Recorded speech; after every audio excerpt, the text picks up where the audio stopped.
Okay, hey everybody, Nick Livingston with the Honeit podcast. Excited to welcome Carmela French and Rianna White today from Earthjustice. Earthjustice is an incredible nonprofit, and I really like the slogan. It's that the earth needs a good lawyer. So I think that for a mission statement, that's pretty catchy and pretty powerful. But yeah, we have Carmela French, who is a legal recruiter who also helps with college relations, and she can tell us about some of those great programs she's running. And then Rianna is a senior recruiter, but also is wearing the hat of recruiting operations manager. So, I think that's a fascinating when you get to kind of play both roles, but you're still managing recs. So welcome to the Honeit podcast, Carmela and Rianna. Thanks so much for having us, Nick. Well, excellent. Maybe we can just, I always love to do kind of quick intros and hear your story about how you got into the profession that is recruitment and TA. Maybe we could start with Rianna. How did you fall into this, or how did you get into it? Yeah, I mean, I think like majority of recruiters did just fall into it, didn't necessarily think I was going to do it. I actually have an anthropology and a labor studies background, and so I was always interested in like the intersection of people and labor, but I wasn't quite sure what I wanted to do with that. And actually, I was finishing my bachelor's. I happened to get a job at Earthjustice as a receptionist, and honestly, I just like fell into it, saw it on a Craigslist ad, and I was like, that sounds like a good place to work. I want to do that. And I started, and I worked there for a year and a half, a little over a year and a half. And I finished my bachelor's, and I was like, I need to stay at this organization. Like, I just got a front row seat at all of the amazing work we were doing. We were growing as an organization, and I wanted to put together the labor studies work I had done. And it just so happened that we had a recruiting assistant position open up, and I was like, I want this job. I'm going to apply for this job. And I actually had to go through a whole hiring process. I didn't just get it right away. I had to compete with other folks and everything, but it was one of the best things that has ever happened. I have an amazing boss, Stacy, who I still work with to this day. I've been on her team for 6 years now.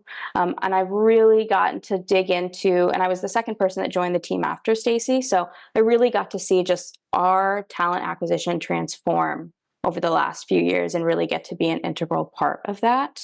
So starting literally from drafting offer letters and sourcing to actually getting to work with hiring managers and understand their recs, and all the way to working on ops and strategy and kind of where we're going, as we are not, no longer a 350 person organization, but a almost 600 person organization that's serving the environment and the folks. And so it's just, I can't imagine recruiting anywhere else at this point. It's been really, really, I just have a lot of gratitude for all the work I've gotten to do. And it just, an ad on Craigslist to work as a receptionist at our org is really what did it. I love that journey. Mm-hmm. That's amazing. Carmela, what about you? Yeah, so my name is Carmela. I've been with Earthjustice about 3 years now. I ended up in recruiting also accidentally. My undergraduate degree was in conservation biology. You can see the manatee behind me, but I'm from Florida. I actually did a lot of work on and research on Florida panthers. But I graduated into the Great Recession and applied to be a temporary receptionist for Robert Half, which is a temporary staffing agency. And I interviewed with them, and they just hired me as a recruiter because they had an opening, and that literally that's how I've come to be here today. I hopped around a little bit. I did some government contracting, but really was working on getting back to the climate space. So being able to come to Earthjustice and do this work and build the future of the environmental litigation space is such an honor. And like Rianna said, I have so much gratitude. And also we get to deploy cool products and try new things. So we're cutting edge on a lot of different areas for recruiting, especially in our environmental space. And we love talking about that too. Fantastic. So you've kind of got to marry both passions, right? The people and the helping people hire, but also with your commitment to the environment. And I think a lot of times that's the advice you give to younger folks, is to kind of remind them that, whatever they're interested in, there's all sorts of businesses and jobs and opportunities behind, say, what they see on television, or, maybe, if you like basketball, there's a whole industry around basketball, not just playing basketball, right? Things like that. So I love that. Tell me a little bit about Earthjustice, because I do think this is a really interesting place to work, and you have a unique angle that, is your employment brand or your brand, right? In terms of mission driven and helping the environment, which which I think would attract a great talent pool. You probably get some good inbound, as well as when you reach out to folks about your mission, they probably perk up if you know they're interested in that particular mission. So maybe you could unpack that. How does that affect maybe the sourcing, the branding, the recruitment process at Earthjustice? Do you want to start, Carmela?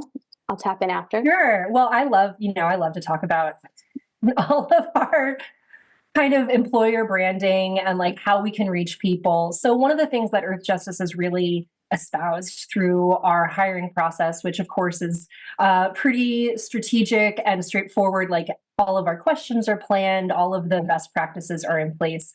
But one of the things that we are looking for is people who not only are the best litigators in the room, but understand who we're representing. So our clients, we're a pro bono organization. They don't receive an invoice from us.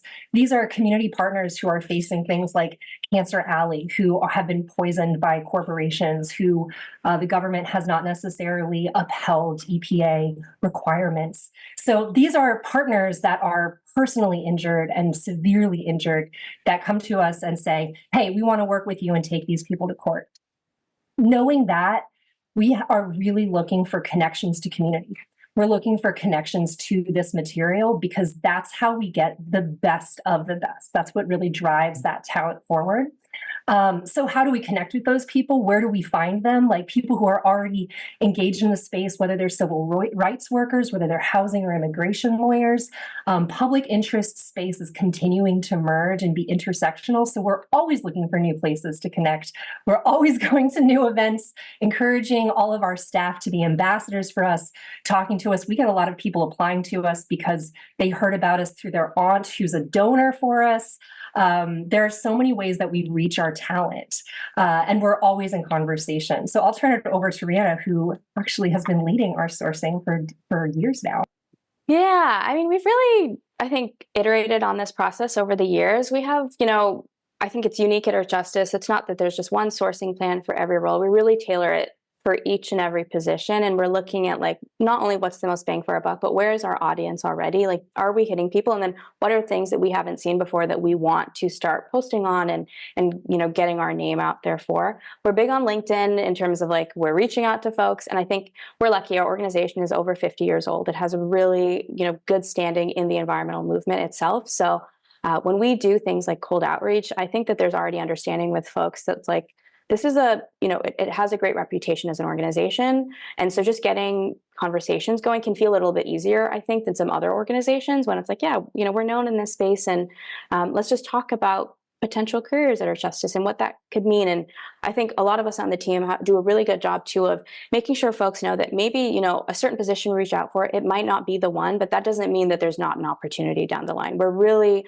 about these like longer term conversations and relationships with folks and understanding that, we are growing as an organization and how can they fit into that. And I'm also a big fan of like, I have folks that I hire that I'm like, yeah, then, if you had a good hiring process, make sure you tell your friends that you had a good hiring process and get them to apply. Like that's, word of mouth, I think is really, really important.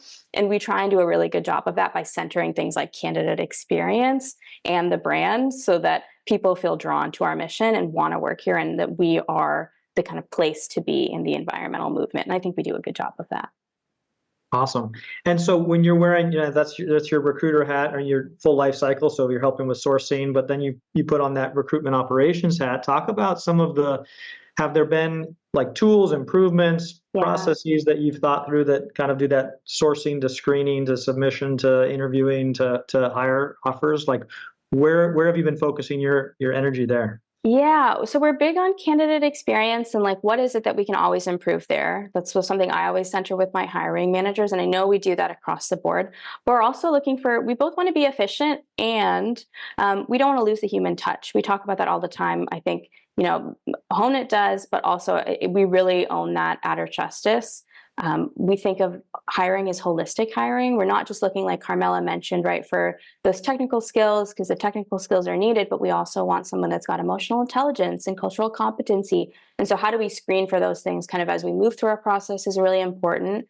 And so, as we grew, we had to get some tools in place. One of them was being Honeit. I want to just toot Honeit's horn for a second because we love this product. Like, truly, I think it changed how I did phone screens, but it also changed the impression that hiring managers, kind of letting us do that, we worked in an organization that for a long time was a little bit siloed and people did their own thing. And so having a centralized recruitment function that had folks partner with us, that was a change that we had to make at Earthjustice. And so getting buy-in from folks that, yeah, you can actually listen to all of the snippets of people's responses and not just read my notes. It just, I think, engendered a lot of trust. And so we've continued then we're more efficient with phone screens because I think many of us know that recruiters can do them quicker than our hiring managers that have their full-time jobs that they also have to think about. And then also looking at other tools internally, like how do we do evaluations of candidates? Can we do them in a way that's really structured, but then isn't too much of a burden on our hiring panelists? We also have trainings in place for all of our hiring panelists. We actually have quite a robust process at Earthjustice. So it's always a balance between both being robust and making sure we're following all of our steps and also making sure we're still agile in terms of keeping talent interested in us and along for that process. So that was a long answer to your question, but things that came to mind.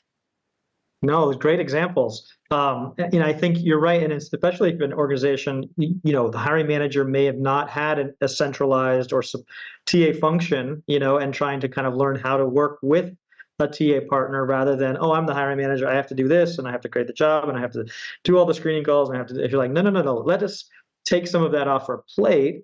And I think what we're starting to see also is where, like how do we as TA partners actually start to deliver even more value? And I think now I was just on it's National TA Day, everybody. Happy TA Day. But I was listening to the ATAP program that was just happening, and there was a bit of a little debate in terms of screening calls versus interviews, right? And I'm saying no. Like good recruiters nowadays are performing first round interviews. It's not a throwaway phone screen that once was, where you're just confirming a few things that are on the resume or asking questions that could have been a pre-screening question on an application field. No, recruiters are actually taking the first round interview off the hiring manager's plate and asking technical questions and behavioral-based questions and competency-based, right? So that we save them time and, to your point, help them do what they're doing, and by definition, they're overworked because they have open headcount, right, on their team, and so they're filling in the gaps. So I love that. It's like, how do you introduce new process, but at the same time, deliver that value and educate hiring teams on the value that TA can provide if they're not used to it. So I think that's really important. Carmela, have you seen some shifts in process or ways you're working these days? So like you said, like taking that administrative burden off of the team, we're also seeing, the candidate pool has changed so much throughout the pandemic as the market has shifted and major events have occurred. There's been a lot of turbulence there. So sometimes it feels like we have a lot of candidates, and sometimes we feel like we have more of a handful of candidates. Being able to, especially in the case where we feel like we have a lot of candidates who are really good, being able to conduct those Honeit phone screens that Rianna and I both take on for a larger pool initially, to be able to narrow it down to the best candidates for our interviewers to meet has been a real time saver for us. Because if you think about it, if I have an interview panel with 5 people on it, and again, I hire mostly attorneys, so most of these people are going to be attorneys. These are all attorney hours. If every interview is taking 5 attorney hours and we're doing 5 or 6 interviews, that really adds up very quickly to time that we're not spending in our litigative cases. So being able to take that time back and offer something to say, listen, we'll talk to a bunch of people for you, but you can't possibly interview them all. But here are your best choices, and who do you want to hear more from? That really sets us up to be able to move those strong candidates forward faster than if the hiring manager, say, was trying to do this on top of their regular job. You can have a recruiter come in and say, listen, open up your calendar. Who's on your hiring committee? Let's take a look. Where is this actually going to fall? And we can actually get these things done in a matter of weeks versus months.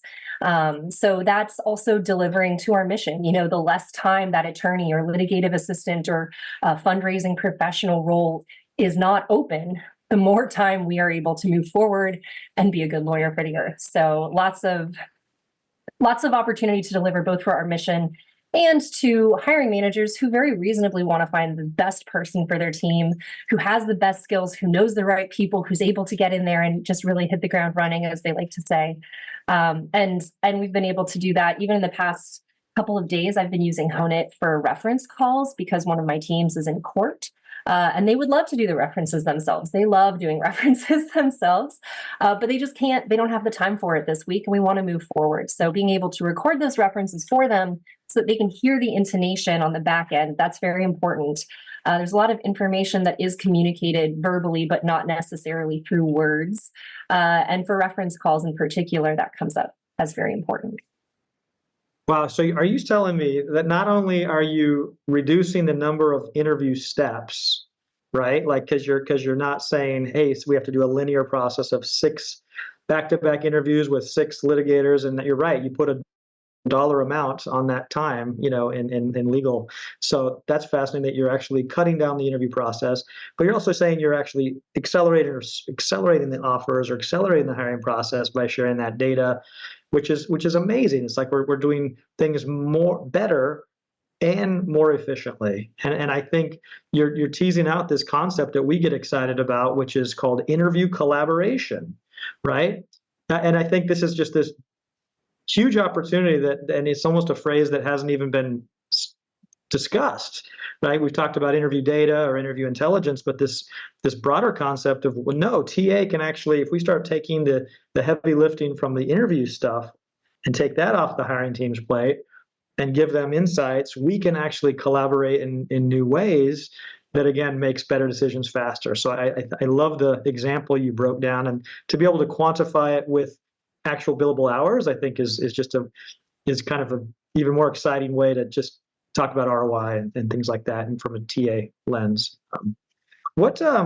So speaking of legal recruiting or legal hiring, you talked a little bit about where you can find some of these folks that are interested in the mission, but what are some of the challenges or nuances with hiring, say, lawyers? And just I haven't ever really recruited lawyers. Maybe I did one search in the past, but what are some of the nuances, challenges there, or maybe the challenges where if you are a nonprofit or mission driven, maybe you don't pay as well as some other law firms in certain situations. So I'd love to just hear about maybe the types of roles, maybe the expertise of the people that you're looking for. Yeah, I know Rianna probably has a lot to say on this. She's hired a number of our senior attorneys and managing attorneys as well. I would say that, Earthjustice doesn't fall so much into that category of not being able to compensate. We Okay. are a public interest organization for sure. We're not a private practice, but we are quite competitive. We're competitive on the government scale, which is what you're typically looking at for public interest. But in terms of finding those people, a lot of people leave private practice to come and join us. That happens regularly. We also are attracting people, like I mentioned earlier, who are in slightly different public interest spaces, whether that's immigration, some First Amendment work. We've seen a lot of civil rights work. Rianna, where have you been searching recently for those managing attorney roles? Yeah, that's a great question. A lot of deep dives happen for some of those because they can be really specific, right? If we're looking for somebody with a clean energy background, or we're looking for somebody with a toxic exposure and health background, like these are some niche areas. And so we're relying not only on our staff and their connections, but then doing deep dives on kind of similarly, situated organizations, things like that. I will say, I think just echoing what Carmela said, we really do also lean into those folks that have a social justice orientation. And so they might have done the civil rights work. And then that swing to the environmental space can feel a little bit more natural. You still have to get up to speed on the environmental things, but you might have already touched on some of the work and how we do our work if you've already worked in that space. So we're really open to, how can we bring more expertise to Earthjustice to make ourselves stronger? And then also, I think Carmela, you should speak to this a bit too. I think we also have an amazing associate attorney program, and how we build up the future litigators of the environment, and the training we do in-house, and kind of that process, I think, is quite unique. And we're looking to the future of like what this movement will be.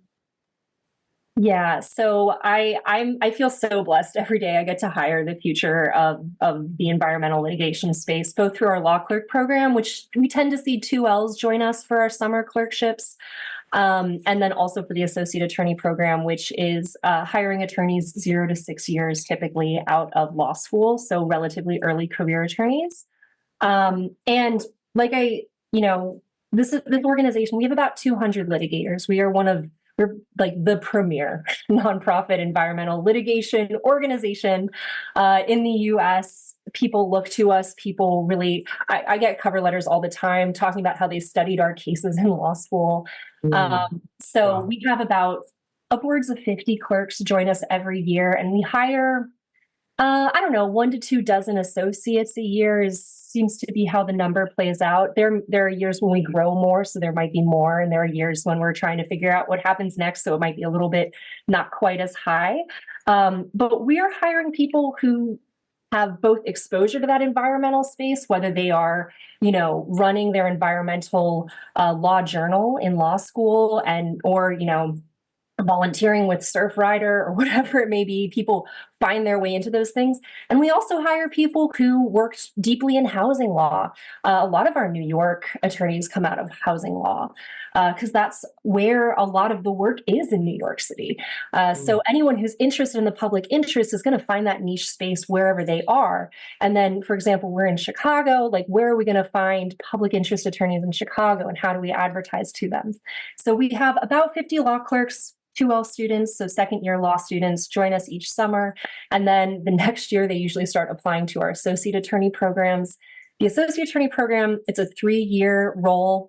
It is often extended to an additional 3 years, so a total of 6 years of training here at Earthjustice under tutelage of our senior attorneys and managing attorneys who are in many ways writing the law that is going to be enforced across the country. So this is, I kind of think of us as a teaching hospital for environmental law, just constantly getting people exposed and getting into practice of, okay, what court are we going to take this to? Like, who can we hold accountable for this? What law did they break here? Who are our partners? Really navigating this, like you said, collaborative space, and being able to take that collaboration, not just from what our litigative associates do in fighting for the environmental work, but also to incorporate that into how we hire, so that we're hiring better people who are more aligned to our process and getting these wins that we've been able to secure for decades now, and continuing to build on that legacy.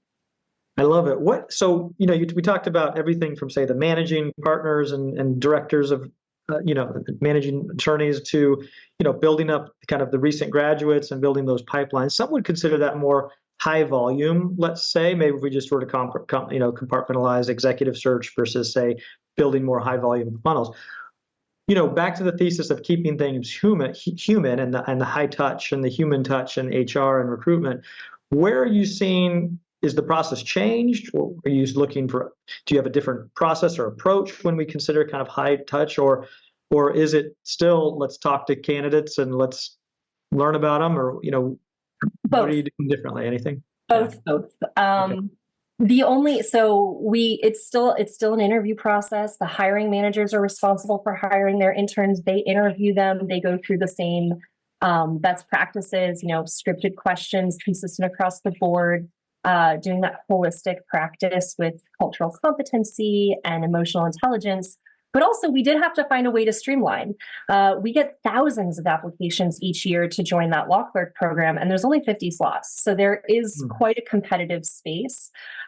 We've been able to kind of limit time suck, I guess, through communicating with, especially the law clerk candidates, that there's only 3 maximum programs that they can interview with, so that we don't have 20 programs interviewing the same candidate. But really, beyond that, everything else is the same. Are you able to kind of see one-to-many gains when you start to, you interview an associate for one role, but then you can share insights with 3 different teams? And often, our associates can interview with any number of teams. That limitation is only on the law clerks.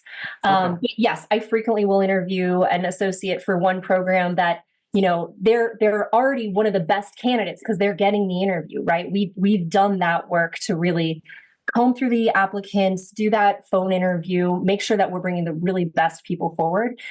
we only have one slot most of the time. As you know, we can't hire everybody we want to hire, but I'm going to get another slot. And then I can call up that candidate and say like, hey, I think you might be interested in this role. You said you were open to working in Chicago. Are you interested in applying? And then we can connect again. And we've certainly seen it where I hire those people later. Rianna, I'm sure you have as well.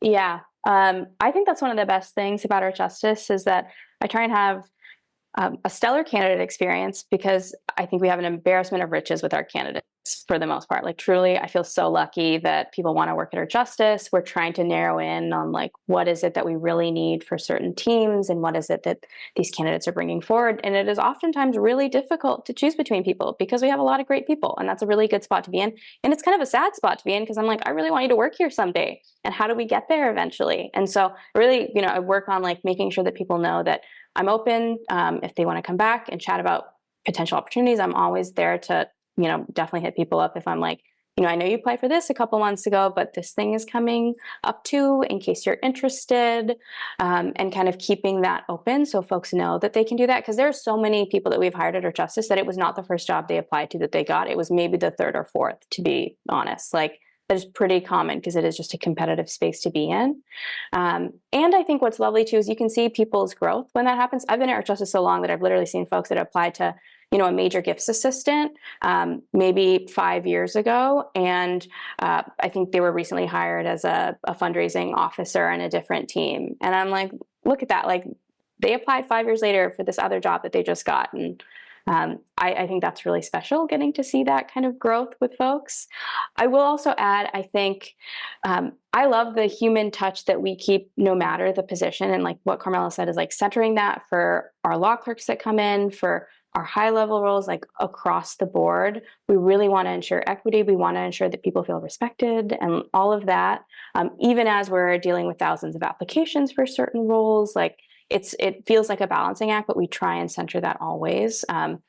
And I think that it leads into other best practices, like we share our salary ranges in all of our phone screens with folks, like things like that I think put us kind of on the forefront of what other candidates are currently asking for when we think about like the current state of recruiting and the market right now. And people are like, what's the salary range? What is this position really about? We can speak to those things up front with folks. I think that makes us a little bit different too. And we're seeing and we can kind of shift to the current state of AI, but it's all bubbled into what you're saying, which is, these automation gains or these gains through AI tools and things like that. Would if you hadn't talked to all those people, if you hadn't personally spoken with them and didn't hear their interests and things like that, would you have remembered, that I spoke with them twice, or remembered that they'd gotten better, or 3 years later were now ready for the role when they may have not? Like, I just wonder when, if we didn't talk to the candidates a couple of years ago and we sent them a one-way interview tool, or we sent them something and didn't touch them or talk to them, like how, would we have some of those insights? And I worry that maybe some of that is lost when we start to think about automating too much of our workflow, which might bring, what are your thoughts on this concept of just, automating maybe some of the low value stuff, but not automating everything? Or how as an organization are you deciding where automation ends and AI begins, and slippery slopes on AI? And especially as a legal firm, I think it's fascinating to hear your thoughts on this specifically. Yeah, that's a good question. I mean, all done in conjunction with our IT and general counsel departments is if we deploy AI, when we deploy AI for certain things. I think you're right. There's certain things that are efficiencies that we want to use, but we don't want to use AI to be a decision maker in things and deciding like this candidate should move forward versus this candidate doesn't. We don't use AI in our ATS. In that way, like we are actually screening resumes and looking through them. There's actually a human there doing that work. It's not a computer just, scanning something and saying, oh, that's not right. So I like that we actually still have that human element to the work that we do. I think it's an important aspect, and kind of what you're speaking to of kind of negotiating like the role of AI and where to be used. I also think, it's a buzzword. We're using it for everything. And sometimes I'm like, that's just a formula. That's not even AI per se. Right. Like, so I think like honing in on like, what are we actually using it for? What is it? When is it used? Is something we're always thinking about. But I think we have a more conservative approach at Earthjustice. As a law firm, we have confidential information we don't necessarily want to be feeding into different products that feed into other things. So like we center that. And so we take a more conservative approach for sure. And I think because we want to center the human element, we also take that more conservative approach because we don't want to just screen out potentially great candidates because we have those touch points with recruiters along the way to get that information. And there's also great things of being able to put into an AI, like, can you change all of this to Pacific time and do that for me in one button versus me having to, do time zone conversions. So there's a lot that goes into that too. But anything to add, Carmela? I was just thinking Arizona time is always the one that messes me up. Yeah, and that's the other piece too. So like we do have to put pieces into place to make things work. For example, I just put a screening form on one of our applications where we're asking if you're a current law student, because that's one of the qualifications we're looking for. But even then, I went through the people who were screened out to make sure they didn't answer incorrectly. So like even the people who are applying and going through this process, I still want to make sure that is being communicated well, because sometimes it's a new tool. We don't usually use this screening tool. So wanting to be sure that maybe the language was weird, how are the candidates approaching it and experiencing it, and being able to navigate that from a human. I was a candidate once. I applied to Earthjustice. I remember what it was like, and getting response quickly and getting my answers quickly whenever I had questions really made me want to be a recruiter at Earthjustice. And I imagine it's the same for our litigation assistants and our communications associates. Well, it's amazing. I think you all have done it's been fun to see you grow with Honeit too, and just, using new use cases and applications, as you mentioned, reference calls and intake calls and things like that. So super excited. It's been great working with you. And I really appreciate you taking the time today to share those insights. And Rianna, I love the journey, coming in and growing through the organization and now helping lead with strategy and process and optimization. I mean, I think it's a very fascinating profession for folks who may not know about recruitment or talent acquisition in college or whatnot. It is a fun way to get to know how businesses work and how the world of work happens and all the people it takes to make things happen. So and then Carmela, I love your passion for combining passion with work, and I think that's a good goal for a lot of folks, is try to find that thing that meshes. But thank you for sharing all the good insights from your team. I know these took time to implement, and these strategies aren't easy to they're easy to talk about. They're harder to actually make real within an organization where it's a team sport. But I appreciate you sharing. Carmela French and Rianna White from Earthjustice, thanks for joining us. Thanks, Nick. Thanks. Have a good one.